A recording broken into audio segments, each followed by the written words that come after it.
Ça fait longtemps que je m'intéresse au développement personnel et j'ai mis le doigt sur une approche que je trouve juste géniale, qui s'appelle le Human Design. C'est la science des différenciations en fait. Donc ça va nous expliquer un petit peu comment on fonctionne au niveau de nos énergies.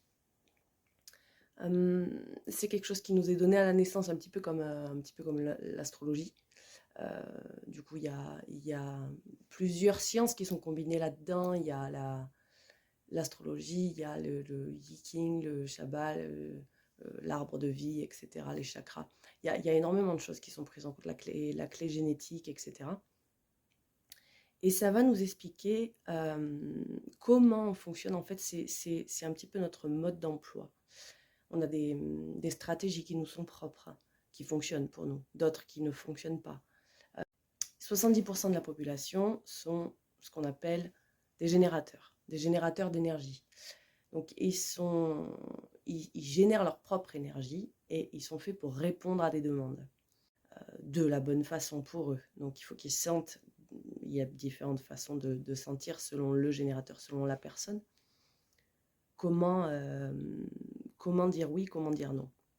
En fait, moi j'ai eu des prises de conscience énormes avec ça parce que je me suis rendu compte que pendant toute la première partie de ma vie, j'étais persuadée qu'il fallait que je réponde aux demandes. Il fallait que je fournisse beaucoup d'efforts, il fallait que je travaille beaucoup, il fallait que je donne beaucoup. Donc j'ai enchaîné les boulots, j'ai enchaîné les heures de travail, je faisais énormément d'heures d'affilée. J'étais insomniaque, j'avais pas mal de soucis liés à un passé assez sombre dans l'enfance. Mais quand j'ai mis le doigt là-dessus et que je me suis rendu compte que en fait, je ne suis pas conçue pour donner mon énergie de cette façon-là, ça a tout éclairé. Je me suis rendu compte que qu'on est tous différents en fait.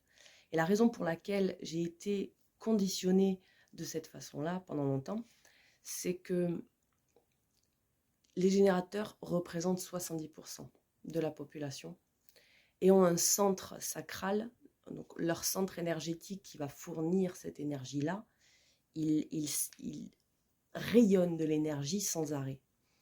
Et les autres personnes, les autres types, il y en a plusieurs, il y en a 5, les projecteurs, les générateurs manifesteurs, les manifesteurs, les réflecteurs et enfin le générateur. Donc les autres types en dehors du générateur vont avoir ce centre même là, le sacral, qui va être ouvert, qui va être ouvert au champ énergétique des autres. Donc il va aller capter le champ énergétique du sacral qui génère de l'énergie. On va le capter, on va le goûter, on peut s'approprier cette énergie. Alors, si c'est une énergie qui nous va, c'est ok.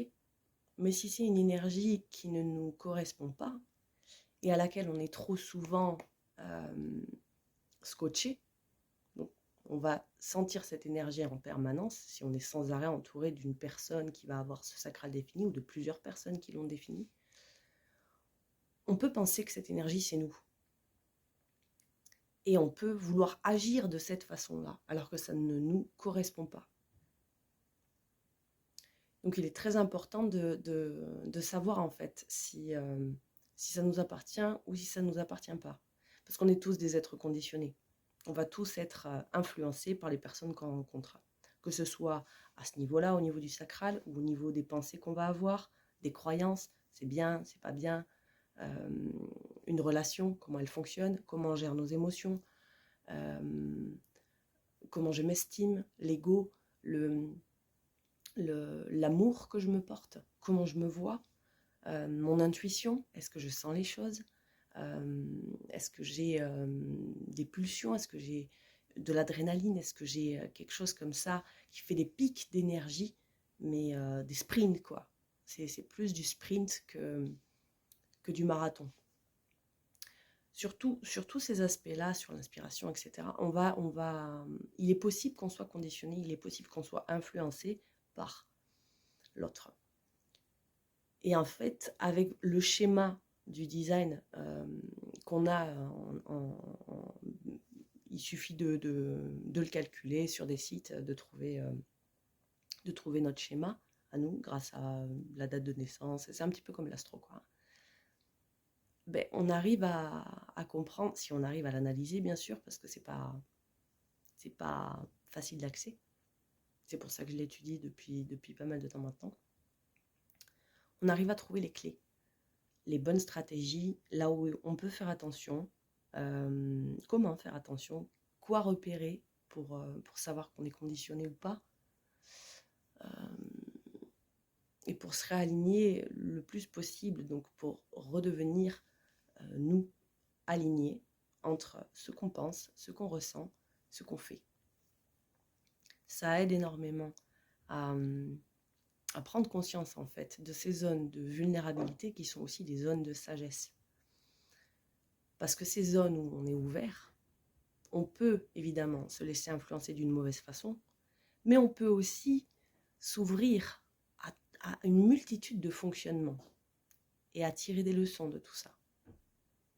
Enfin, voilà, je trouve que c'est un super outil de développement personnel pour prendre conscience des choses, pour s'ouvrir, pour avancer, pour se déconditionner, pour se retrouver.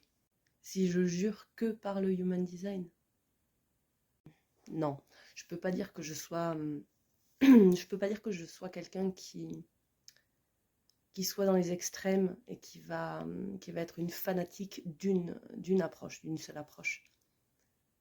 Pour moi, il y a énormément d'apprentissage à tirer, il y a énormément de leçons à tirer de différentes sources. C'est comme ça que je fonctionne. Je vais étudier telle approche et si ça me parle, je vais le prendre, je vais le mettre dans mon petit panier et je vais aller chercher tout ce qui va me parler partout où je vais trouver quelque chose qui va faire tilt, qui va résonner en moi. Je le prends avec moi, j'en tire quelque chose et je garde cet outil avec moi, je garde cette leçon. Et il y en a qui viennent de partout, il y en a qui viennent d'une rencontre, il y en a qui viennent d'une musique que j'ai écoutée, d'une musique que j'ai composée, de quelque chose que j'ai fabriqué. Il n'y a pas si longtemps que ça, j'étais en train de construire des maisons. Avant ça, j'enseignais, j'ai coaché des groupes de musique, je fais des soins énergétiques, je fais des tirages. Bon, ça c'est familial, je ne me l'explique pas, je perçois des choses qui vont au-delà de ce que l'œil peut voir. C'est juste au niveau des perceptions. Je veux dire, on est des êtres complexes, avec une multitude de potentialités dans nos perceptions et dans ce qu'on va voir du coup, et dans les leçons qu'on peut tirer dans différents endroits. Je prends les choses qui me parlent essentiellement. Et le Human Design, c'est vrai que je trouve que c'est un outil extraordinaire pour ça, parce que c'est justement la science des différenciations. Voilà, c'est tout ce que je vais dire à propos de ça.